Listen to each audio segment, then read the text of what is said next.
Hi, welcome back to Takacs McGinnis Elder Care Law News Hour. We're talking about advanced care planning and end-of-life decision making. I'm your host, Tim Takacs. And I'm Barbara McGinnis.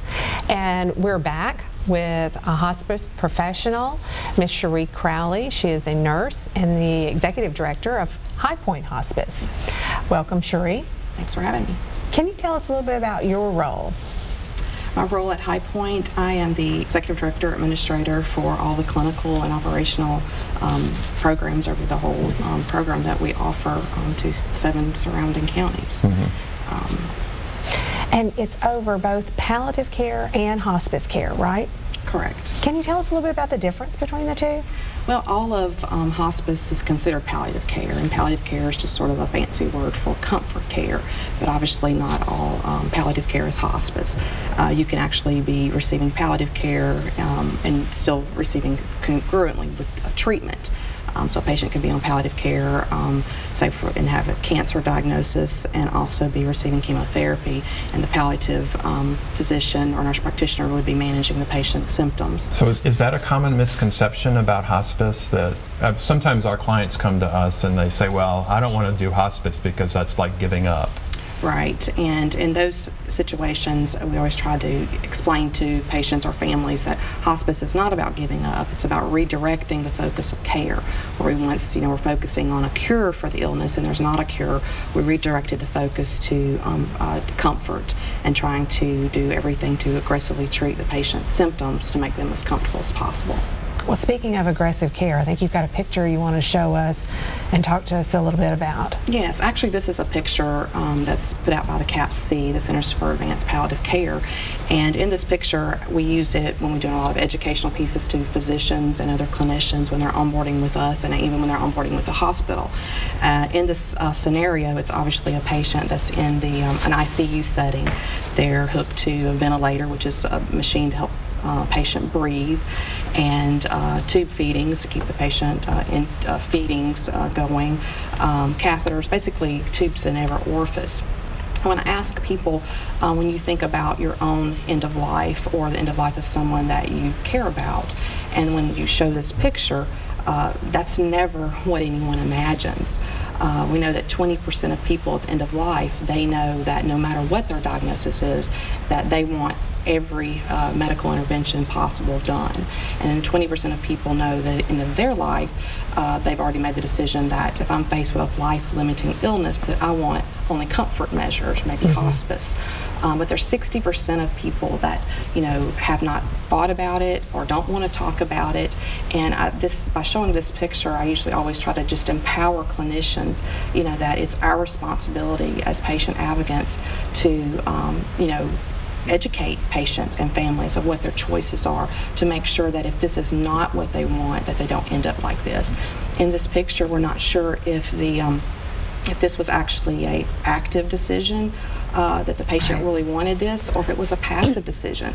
Oftentimes when I would round in the hospital and see patients that were in the CCU setting connected to all the life-sustaining medical interventions, when I actually had a conversations with the patient's family, and they were like, Dad would have never wanted this.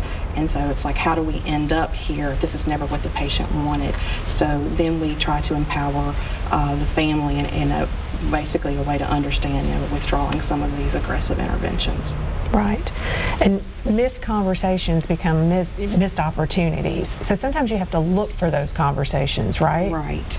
And oftentimes in the hospital setting, patients come in, and just the nature of things, they're actually presenting to the ER, and the docs there are thinking, treat. Obviously that's the main focus. And a lot of times what we find is when we actually have what we call goals of care conversations and really sit down with the patient, if appropriate, or the family, and try to outline really what the course of the illness is, and what the realistic medical interventions could be. Is that really what the patient would have wanted?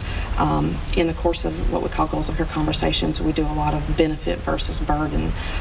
Is this medical intervention or is this treatment going to benefit the patient versus the burden that it's going to cause the patient? That sounds like that conversation must have a lot of comfort to patients and their families, just to even start that conversation? I think it does. It really does at times. I mean, it can invoke conflict sometimes, but oftentimes, you know, we do find that patients may, you know, want permission sometimes not to continue with this treatment, right, because they feel like, you know, it's been offered, so therefore they must continue it. But by presenting them the option, sometimes it does, I think, ease some of their concerns. So I feel compelled to say that when my father and my family experienced an end-of-life situation, it was actually an ER visit and an ER doctor that said, we need to pick a course of treatment. Are you willing to talk to hospice? Wow. And I thought that was incredibly brave of that ER doctor, and not just brave, but compassionate, right, that he didn't just, you know, start off on what would be medical care, right. And that was very helpful. Is that a unique approach, or a unique story?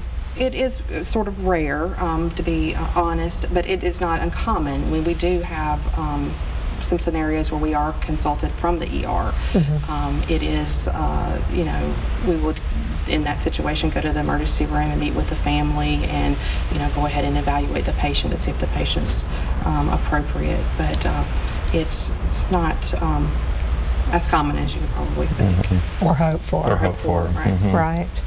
You know, a lot of times clients that are in our office, and because our office is a little unique with the care coordinators that we have, and so we have an opportunity to have some conversations with families, that sometimes the idea of having a palliative care or hospice consult comes from our office to the family, and says, don't be afraid to talk to them and explore, because, so what are you looking for? With the actual consult, I mean, we do feel like sometimes it's hard. I mean, and we certainly appreciate anybody that, you know, would advocate for those conversations. I think, you know, America is sort of a death-denying society. You know, we do everything we can to, you know, keep ourselves young and healthy and vibrant. Yeah. But it is certainly there's no cure for death. 100% of us, you know, are faced with it, you know, our own selves, and certainly with you know, our aging families. So, you know, having those conversations and having any, you know, body bring that to the table, I think, is advantageous.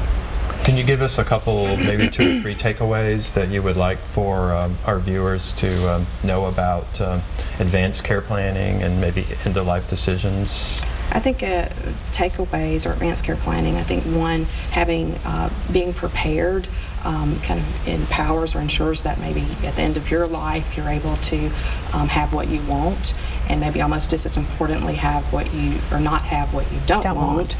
As well as you know, helping your family and alleviating some of the responsibility or burden of being put in a scenario where they're having to make a decision and not really being clear on what your end-of-life wishes are. Mm-hmm.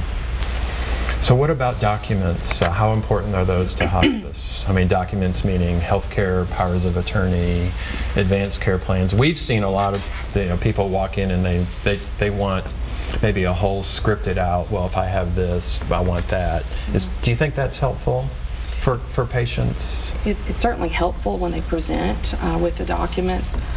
It's not as common as we would hope. I think probably less than 10% of patients actually come, you know, that we evaluate actually already have an advanced care plan in place.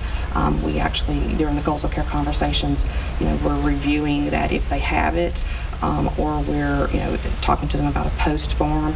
We also do a lot of community education outreach around a document called the 5 Wishes, and I really like that because it not only goes over the medical components of what the patient wants at the end of their life, but also some of the more personal components of, like, you know, do you want music, do you not want poetry, what you want and what you don't want. So it really is a really good tool that we use a lot at HighPoint Hospice.